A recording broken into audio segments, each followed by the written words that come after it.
Dengue জ্বর, dengue fever, যেটাই বলি না কেন, বর্তমানে এই ডেঙ্গু একটি জটিল আকার ধারণ করেছে। ওয়ার্ল্ড হেলথ অর্গানাইজেশনের মতে সারা বিশ্বে প্রতি বছর 400 মিলিয়নের অধিক মানুষ এই ডেঙ্গু জ্বরে আক্রান্ত হচ্ছে।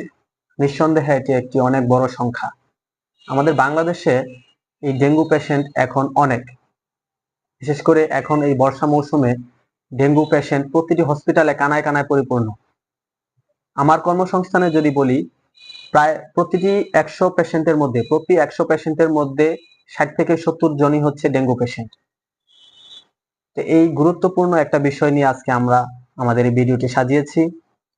ডেঙ্গু জ্বর কি, এটি কেন, কিসের মাধ্যমে ছড়ায়, তার লক্ষণ সমূহ, কখন আপনাকে হসপিটালে ভর্তি হতে হবে এবং কখন কিভাবে বুঝবেন যে আপনার ডেঙ্গু গুরুতর অবস্থায় যাচ্ছে, এর চিকিৎসা সম্বন্ধে নিয়ে আজকে আমাদের ভিডিওতে আমরা কথা বলবো।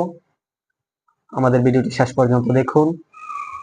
আমাদের চ্যানেলে যদি আপনি নতুন হয়ে থাকেন, আমাদের চ্যানেলটি সাবস্ক্রাইব করুন এবং কি সম্বন্ধে ভিডিও বানালে আপনাদের উপকারে আসবে আমাদের কমেন্ট বক্সে কমেন্ট করে জানান। তো এই ডেঙ্গুটা আসলে কি, ডেঙ্গু ডিজিজটা কি, এটা আমরা একটু জানি। Dengue is a viral infection. এটা একটা ভাইরাল ডিজিজ বা ভাইরাল ইনফেকশন, যেটা ছড়ায় মসকিউটো টু পিপল, অর্থাৎ মশা থেকে মানুষের মাধ্যমে মানুষে এটা ছড়ায়। এই ভাইরাল ডিজিজটা, এর সাইন সিমটমটা কি, কখন বুঝবেন বা কি লক্ষণে আপনি বুঝবেন যে আপনার ডেঙ্গু হচ্ছে বা হয়েছে। তো সাইন সিমটমের মধ্যে প্রথম হচ্ছে আপনার জ্বর থাকবে। অনেক সময় হাই গ্রেড ফিভার হয়, আবার অনেক সময় তাপমাত্রা খুব বেশি বাড়ে না, মোটামুটি 101 এরকম থাকে। তার সাথে হচ্ছে আপনার শরীর ব্যথা থাকবে, বিশেষ করে জয়েন্ট পেন থাকবে। এই ডেঙ্গু জ্বরের আরেক নাম হচ্ছে ব্রেকবন ফিভার। কেন বলা হয়, কারণ হচ্ছে এই ডেঙ্গু জ্বরে প্রচুর ব্যথা থাকে। একজন আমাকে বলেছিল যে পেশেন্ট বলেছিল যে আমাকে মনে হয় যে আমাকে কিছু লোক পিটিয়েছে, এরকম মানে ব্যথা অনুভব হয়। তো তার সাথে মাথা ব্যথা থাকবে, বিশেষ করে চোখের পিছনের অংশে হচ্ছে ব্যথা থাকবে। অনেক পেশেন্টের বমি হয় এবং বমি ভাবটা থাকে। শরীরে র্যাশ হয়, কিছু দাগ থাকবে। তারপর হচ্ছে লুজ মোশন হয়, অনেক সময় লুজ মোশন হয় মানে পাতলা পায়খানা হয় এবং পেটে ব্যথা হয়। আবার অনেক পেশেন্টের হচ্ছে বিপি ডাউন হয়ে যায়, অনেক না মানে ম্যাক্সিমাম পেশেন্টের হচ্ছে বিপি ফল্ট করে, পেশেন্ট শকে চলে যায়। তো এই সিমটম গুলো হচ্ছে ডেঙ্গু লক্ষণগুলো থাকে, বা এই লক্ষণগুলো থাকলে আপনার হচ্ছে বুঝবেন যে আপনার ডেঙ্গু হচ্ছে, আপনার ডেঙ্গু টেস্ট করার দরকার। ডেঙ্গু যদি পজিটিভ হয়, তখন আপনি কিভাবে কখন বুঝবেন, যে কি দেখে বুঝবেন যে আপনার ডেঙ্গু জটিল হচ্ছে বা হসপিটালে ভর্তি হতে হবে, আপনার ডেঙ্গু জটিলতা ধারণ করছে। এটি হচ্ছে প্রথমে আপনার মেডিসিন নেওয়ার পর হচ্ছে আপনার জ্বর কমবে না, লক্ষণগুলো বিপজ্জনক লক্ষণগুলো, আপনার জ্বর কমবে না। দ্বিতীয়ত হচ্ছে আপনার জ্বরের সাথে বমিটা হবে, অতিরিক্ত মাত্রায় জ্বরের সাথে বমিটিং হবে।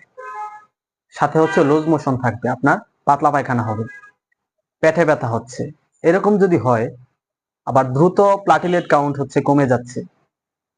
তারপর হচ্ছে মুখে খাবার খেতে পারছেন না, বিপি ফল্ট করতেছে, কোনো ধরনের ব্লিডিং হচ্ছে, অর্থাৎ প্রস্রাবের সাথে রক্ত যেতে পারে, পায়খানা কালো হতে পারে বা রক্ত যাচ্ছে লাল বোঝা যাচ্ছে, এরকম হতে পারে। অনেকের হচ্ছে দাঁতের মাড়ি দিয়ে হচ্ছে রক্ত যায়। আবার বিশেষ করে মহিলাদের হচ্ছে যখন পিরিয়ড চলে বা পিরিয়ডের আগেই হচ্ছে ব্লিডিং স্টার্ট হয়ে যায় এবং অতিরিক্ত মাত্রায় রক্ত যায়।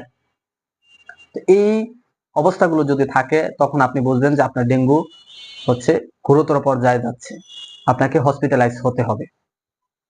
তো এই ডেঙ্গু হলে আমরা কি খাবো, এটা সাধারণ প্রশ্ন থাকে যে কি খাবার খাওয়া যায়। ডেঙ্গুর স্পেসিফিক কোনো ট্রিটমেন্ট নেই, ডেঙ্গুর হচ্ছে সিমটোমেটিক ট্রিটমেন্ট দেওয়া হয়। বিশেষ করে ফ্লুইড ম্যানেজমেন্টটা হচ্ছে ডেঙ্গুর একটি গুরুত্বপূর্ণ বিষয়, যার জন্য পেশেন্টকে বলা হয়ে থাকে আপনি বেশি পরিমাণে তরল খাবার খান। যেমন সাদা পানি 3 থেকে 4.5 লিটার প্রতিদিন হচ্ছে খেতে হবে, ডাবের পানি, ফলের জুস, এই খাবারগুলো, লিকুইড যে খাবারগুলো, এগুলো বেশি খেতে হয়। কারণ তার বিপি ফল্ট করে যায়, বিপিটাকে বাড়ানোর জন্য হচ্ছে তার এই ফ্লুইড ম্যানেজমেন্টটা অনেক বেশি ইম্পর্টেন্ট। যখন মুখে খেতে পারে না তখন হচ্ছে আমরা আইভি ফ্লুইডের মাধ্যমে তার বডি ফ্লুইড ব্যালেন্সটা মেনটেন করি। তারপর হচ্ছে ফলটা বেশি খেতে হয়। ফলটা বেশি খেলে হচ্ছে অ্যান্টিঅক্সিডেন্ট যে ফলগুলো আছে, বিশেষ করে আপেল, ডাবের পানি বা সব ফলই হচ্ছে এরকম, যে কোনো ফলগুলো বেশি খেতে হবে। আর হচ্ছে অনেকে বলে যে পেঁপে বা পেঁপে পাতার রস এগুলো খেলে নাকি প্লাটিলেট কাউন্ট বাড়ে। আসলে এই বিষয়টা হচ্ছে যে আমাদের এমন কোনো সায়েন্টিফিক নলেজ নেই, কোনো রিসার্চে পাওয়া যায়নি যে আপনার হচ্ছে পেঁপে বা পেঁপে পাতার রস খেয়ে হচ্ছে প্লাটিলেট কাউন্ট বাড়ে, এমন কোনো সায়েন্টিফিক নলেজ নেই, কোনো এভিডেন্স নেই। তো বরঞ্চ এটা আরো নেগেটিভ ইফেক্ট করতে পারে। যেমন পেঁপে পাতার রস খেয়ে অনেক পেশেন্টের হচ্ছে পাতলা পায়খানা হয়। তো এই ডেঙ্গুর মধ্যে যদি পাতলা পায়খানা হয়, লুজ মোশন হয়, সেক্ষেত্রে এটা আরো জটিলতা ধারণ করে। সুতরাং এই ধরনের কাজে না যাওয়াটাই ভালো। ডক্টরের পরামর্শ নিয়ে ডক্টরের নির্দেশনা মতে চলুন। আর ব্যথাটা যেহেতু ডেঙ্গুতে থাকে, সেক্ষেত্রে অনেকে হচ্ছে ব্যথাটা কমানোর জন্য এনএসএআইডি ড্রাগ গুলো গ্রহণ করে। তো এই এনএসআইডি ড্রাগ গুলো খেলে হচ্ছে, এই অ্যানালজেসিক খেলে অনেক সময় ব্লিডিং টেন্ডেন্সিটা বেড়ে যাওয়ার চান্স থাকে। এই জন্য শুধু প্যারাসিটামলটা হচ্ছে কন্টিনিউ, পেন কমানোর জন্য কন্টিনিউ করা দরকার, আদার্স কোনো কিছু না।